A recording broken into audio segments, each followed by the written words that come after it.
What we did is we put two capuchin monkeys side by side, and if you give both of them cucumber for the task, the two monkeys side by side, they're perfectly willing to do this 25 times in a row. If you give them grapes, that's a far better food, then you create inequity between them. So she gives a rock to us, that's the task, and we give her a piece of cucumber and she eats it.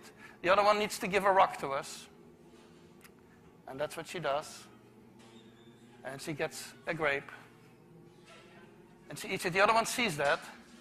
She gives a rock to us now, gets again cucumber.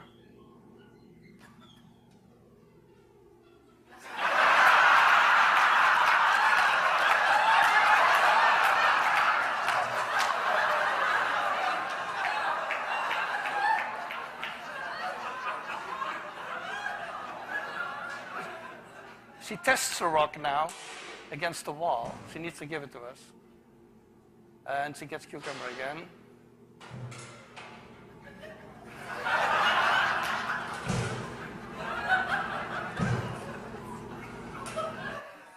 So this is basically the Wall Street protest that you see here.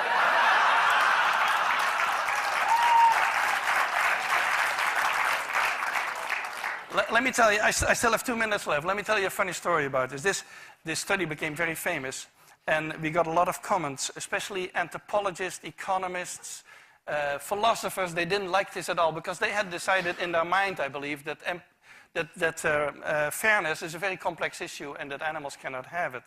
And so one philosopher even wrote us that it was impossible that monkeys had a sense of fairness because fairness was invented during the French Revolution. So, now, and another one wrote a whole chapter saying that he would believe it had something to do with fairness if the one who got grapes would refuse the grapes. Now, the funny thing is that Sarah Brosnan, who's been doing this with chimpanzees, had a couple of combinations of chimpanzees where indeed the one who would get the grape would refuse the grape until the other guy also got a grape. So we're getting very close to the human sense of fairness, and I think philosophers need to rethink their philosophy for a while. So let me summarize.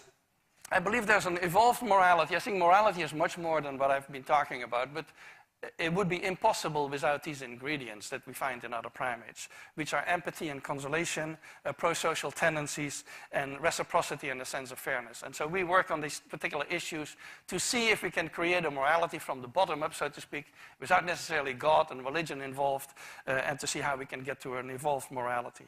And I thank you for your attention.